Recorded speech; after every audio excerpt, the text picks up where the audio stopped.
When my uncle died, they found him kneeling in front of the fireplace, hands clasped like he'd been praying. No signs of trauma, no struggle, just him and that damn house in the middle of nowhere.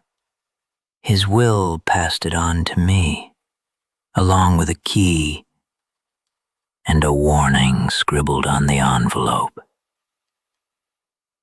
Don't look too long. I should have listened. The house was a sagging, creaking relic at the edge of the woods in rural Pennsylvania. The air inside was heavy with mould and old smoke. Wallpaper peeled like shedding skin, and every door stuck like it didn't want to open. But worst of all was a massive portrait above the fireplace. It was the first thing I noticed when I walked in. A black and white photograph, faded but clear. A Victorian family of 4, mother, father, young boy, and a little girl. None of them looked alive. Even in the photo, their eyes were sunken, lips pressed flat, shoulders stiff. There was something wrong about the proportions, like their limbs were just slightly too long, the necks strained a little too tall. I stared for maybe 10 seconds before something crawled up my spine and I had to look away. That night, I woke exactly 2:14 a.m. to the sound of laughter. Children's laughter, echoing softly through the vents. I didn't sleep the rest of the night. The next morning, something about the portrait had changed. The boy, his expression had shifted. His mouth was lifted into the faintest grin. So faint I thought I imagined it. I pulled out my phone, took a picture just to compare.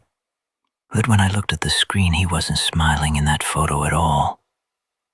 By the third night, the laughter came again, this time closer, and footsteps, slow, deliberate, wet-sounding, like bare feet dragging across cold tile. They stopped outside my bedroom door. I held my breath, every muscle locked, the silence pressed down like weight on my chest. Then a whisper. Right outside the door. He's watching now. I didn't move, I didn't sleep. The next morning, all 4 faces in the portrait had changed. The mother's mouth hung open in a silent scream. The father's eyes were rolled upward, showing only whites. The little girl had turned her head just slightly and now seemed to be looking directly at me. And a boy. He was smiling full now, teeth clenched, too many of them, all small and sharp. I tried to rationalize it, stress, grief, maybe even mold exposure. But that night when I tried to leave the house, the front door wouldn't open. Not jammed, not locked. It just wouldn't open, like the wood had fused into the frame. I pounded on it until my fists went raw, but no one came.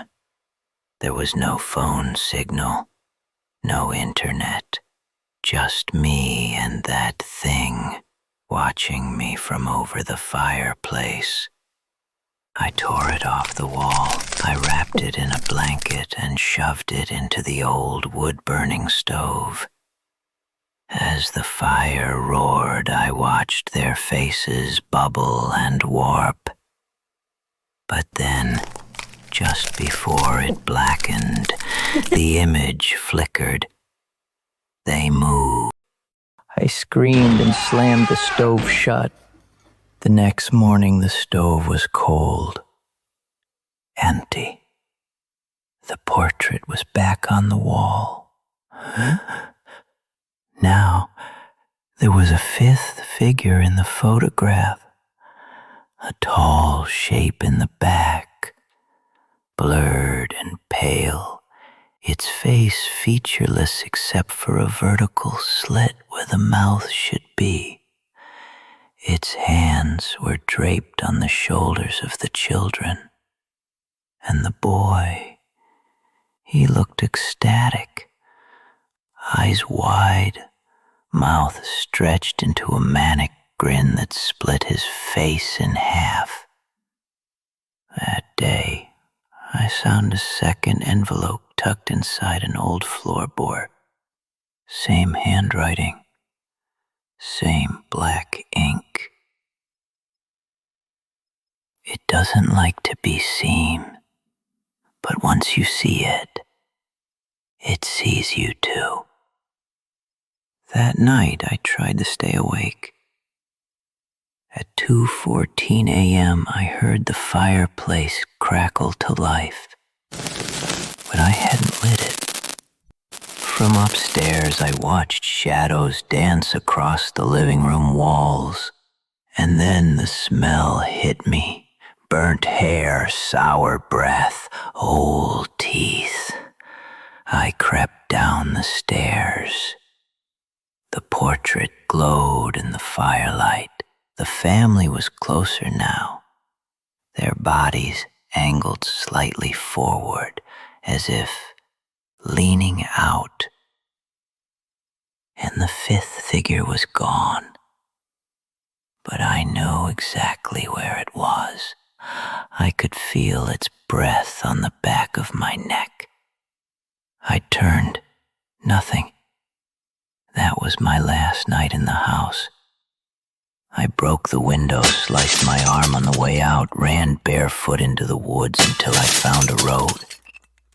I didn't go back for my clothes, or the key, or the locked box my uncle left me.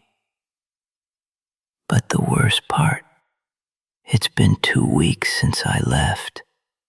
I'm staying at a friend's place across the state, and last night, at exactly 2:14 a.m., I woke up and found something hanging above the fireplace.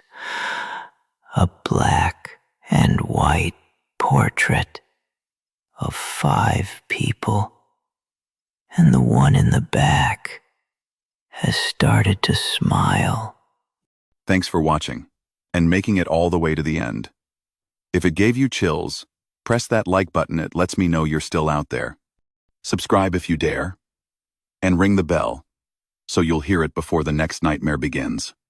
And please, leave a comment. It means the world to us.